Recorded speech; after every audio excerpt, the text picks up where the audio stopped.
එක කාරණයක් කියන්නම්.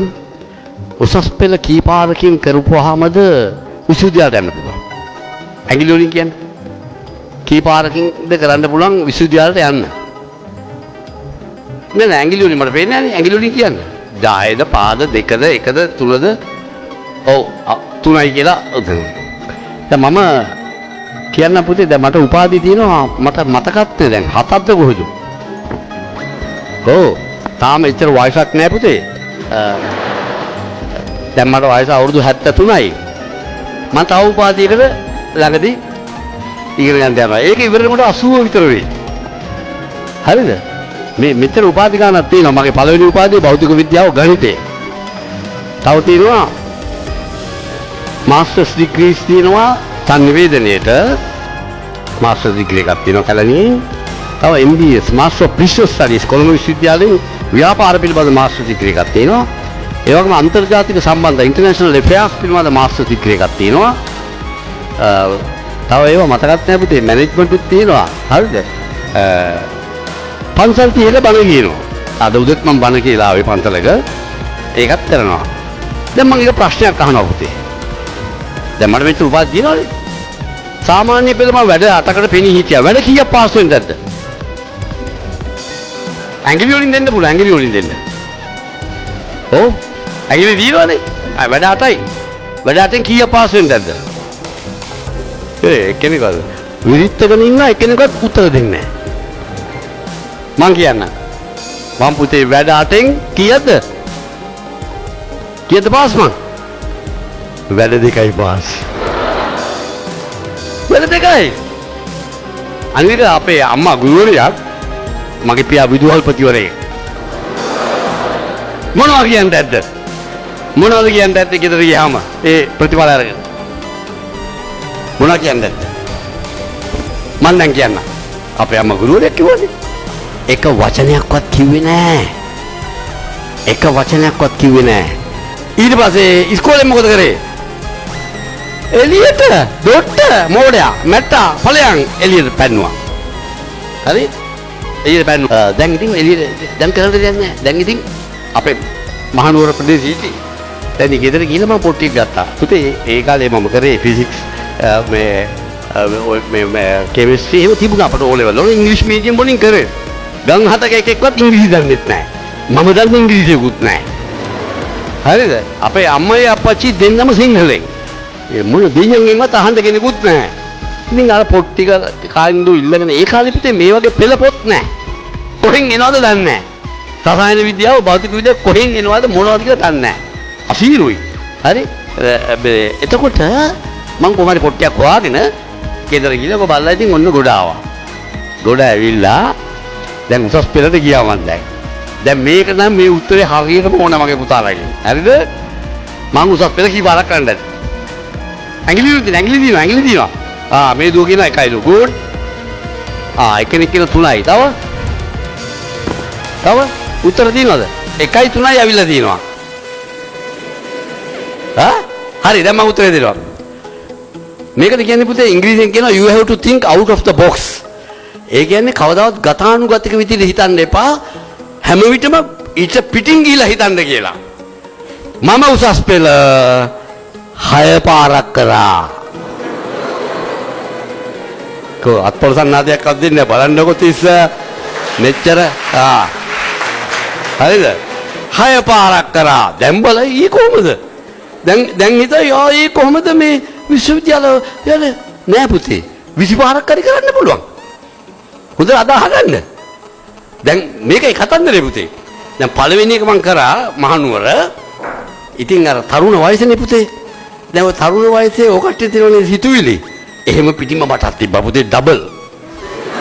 හරි? ඔය කට්ටිය සිංගල් නම් මට ඩබල් විදිහට තිබුණා. ඒතර හිතා ගන්න පුළුවන් නේද පුතේ? මම මොනව කරන්නේ නැද්ද කියලා. හරිද? මං ඉතින් හොඳට සතුටින් හිටියා පුතේ. ජීවිතේ හැමදාම සතුටින් ඉඳලා තියෙන්නේ. ඒ වෙලාවේ සතුටින් හිටියේ. මම මේ ඔළුව කඩාගෙන හිටියේ නෑ. හරි? කොහොම හරි පළවෙනි පාර කරා ඉවරයි. ඊට පස්සේ මම මහනුවරනේ හිටියේ. මම බැලුවා හරියන්නේ නෑ. දැන් අපේ ගෙදර පුතේ අපේ අම්මට වැඩි දරුවෝ හිටියේ නෑ. මම දෙවෙනි හැබැයි වැඩි හිටියේ දරුවෝ 10 දෙනයි පුතේ. හරිද? ඔව්. මම දෙවෙනියනේ. එතකොට 8 දෙනෙක් පල්ලෙහානේ.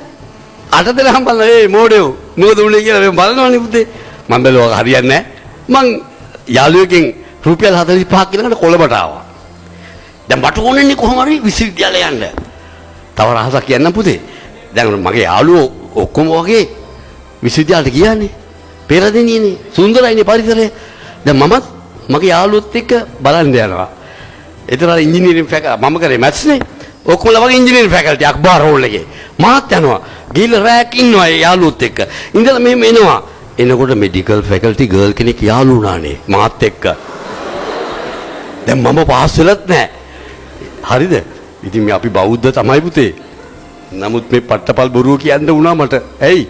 ඔව් මමත් ඉංජිනේරු ෆැකල්ටි කිව්වා. මොන පිස්සුද අවුරුද්දයි ගියේ දැනගත්තා මම මැට්‍රික් කියලා. මම ඒ ලෙවල් වලත් පාස් වෙලා නැහැ කියලා දැනගත්තා. හොඳටම තරහ වුණා පුතේ. එදත් එදයි අද වෙනතුරු දැක්කේවත් නැහැ යව. හරිද?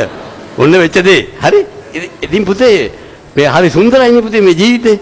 ඉතින් මම කොළඹට ඇවිල්ලා මට ඕනෙන්නේ කොහොම හරි උපාධිය ගන්නමයි කියලා දෙවෙනි අධිෂ්ඨානයක් තිබ්බා. දෙවෙනි පාර කරා. මොන පිස්සුද ඉවරයි. තුන්වෙනි පාර කරා. ඉවරයි. මට මතකයි රෑ එළිය වෙනකල් මං අඬනවා. ඇයි ආයෙ විශ්වවිද්‍යාලයට යන්න බෑ පුතේ. මොකද ඒ කාලේ මේ කතා කරන්නේ 1970 වගේ කාලයක. හරි? 70 වගේ කාලේ 70ට පෙර. එතකොට දැන් නම් බම්බල පිටියේ, වැල්ලම් පිටියේ, සොහොන් පිටියේ හැමතැනම විශ්වවිද්‍යාල තියෙනවා. දැන් ඕනතරම් තියෙනවා. ඒ කාලේ එහෙම නෑ පුතේ. මොකක්වත් නෑ. දොරවල් නෑ අපිට. නමුත් මගේ හිත ඇතුලේ තියෙන මට උපාධිය ඕනේ කියලා මම හිතමුනේ. දැන් තුන් පාර ඉවරයිනේ. ඊට පස්සේ මම කරේ ඒ කොළඹ තියෙන පුතේ මේ ලොන්ඩන් ප්ලේස් කියලා තැනක්. ඒකේ තමයි හිටියේ විශ්වවිද්‍යාල ප්‍රතිපාදන කොමසාරිස්තුමා. මං ගියා. ඉරිදා උදේ ගියා. සර්, ඔව්. සර් මං නුවරේ ඉඳලා ආවේ. ඔව්. සර් මං ඒ ලෙවල් තුන් පාරක් කරා. තුන් පාරම ෆේල් කියලා බැලුවා මගේ දැන් මොකද්ද මේ මැට්ටා කියලා. මැට්ටා ගෙම්බා මොකද්ද කියලා බැලුවා. බලලා කියනවා. ඔව්. සර් මං හතරවෙනි පාර කරොත් මට විශ්වවිද්‍යාලේ යන්න දෙනවද කියලා ඇහුවා. ඉතින් ඇත්තනේ පුතේ මට යන්නනේ ආසාව තියෙන්නේ. ඔන්න දැන් මං උත්තරේ කියන්නේ ආ හොඳ අහගන්න එතුමගේ මා බෞද්ධෙක් කියලායි කිව්වේ. එතුමා කියනවා මේක තමුන්ට කරගන්න බෑ. තමුන්ට මේ තුන් පාරක් කරගන්න බැරි මේක කරගන්න බෑ. තමුන් තියෙන්නේ තමුන්ගේ ගමේ තියෙන කුඹුරක් පිටියක් කොටාගෙන ඉන්න කිව්වා. ඇත්ත මේ කියන්නේ ওই වචනමයි පාවිච්චි කරේ. ඉතින් මම තරුණයිනේ පුතේ මට ඉදිරියේ ඒ වෙලාවේ කුඹුරක් පිටියක් නෙවෙයි කොටන්න හිතුනේ. ඔව්.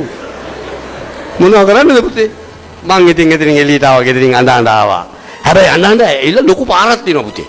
ඒ පාරේ උත්තරේ තිබ්බා. මොකද ඒ පාර? ඒ පාරට කියන්නේ බෞද්ධාලෝක මාවත.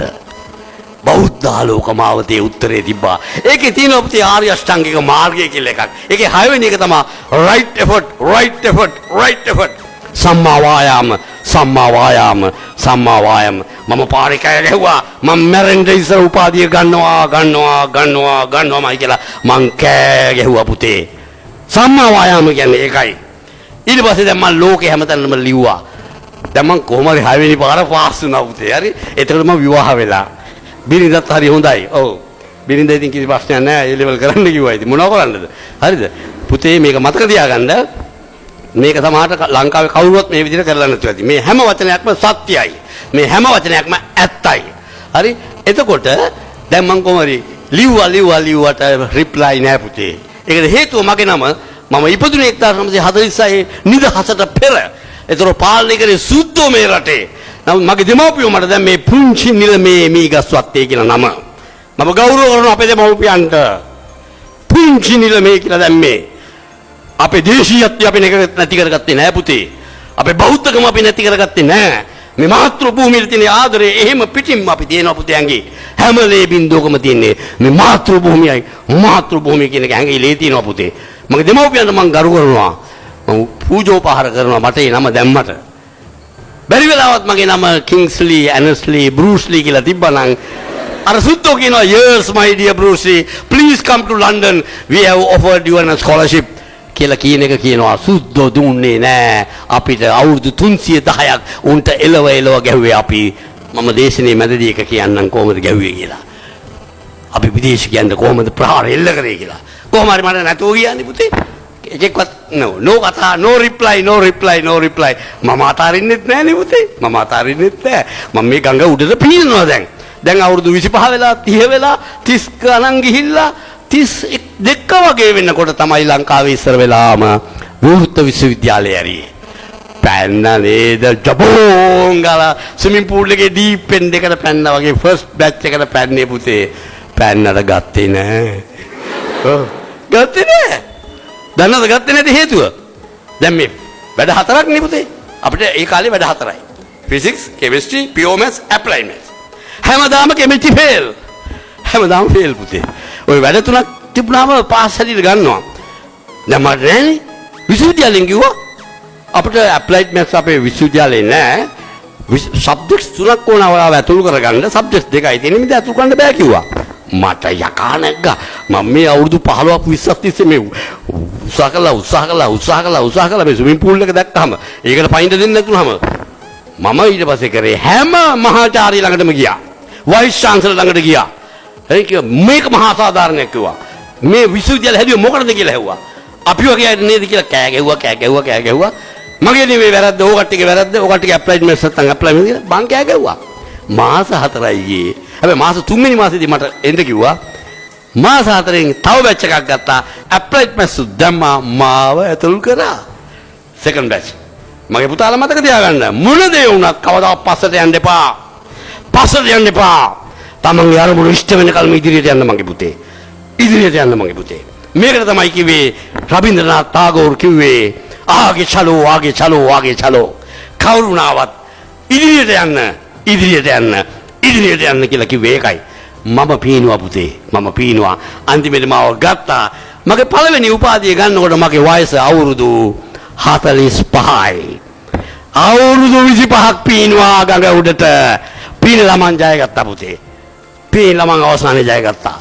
මං ෆිසික්ස් ඩබල් මැත්ස් උපාධිය ගත්තා. ඊට පස්සේ අධිවේගී මාර්ගයට ආවා වගේ අර උපාධියයි මේ උපාධියයි අර උපාධියයි උඹලට උපාධි නෙවුනන්නේ ඉඳා තොපිට කියලා ගත්තා පුතේ. හරි ඒකලා මේ තත්ත්වයට ආවේ. එම නිසා මගේ පුතාලා සමහරු එක ෆේල් වෙනකොට සියදී විනාසා ගන්නවනේ පුතේ. එහෙමනම් මං කීපාරක් සියදී විනාසා ගන්න එපයිද? මගේ පුතාලා මතක තියාගන්න ෆේල් වෙනකොට ශක්තිමත් වෙන්න. ෆේල් වෙනකොට ගලක් වෙන්න. ෆේල් වෙනකොට නැවත නැගිටින්න. ඒකෙන් කියන්නේ ෆේල් වෙන්න කියලා නෙවෙයි.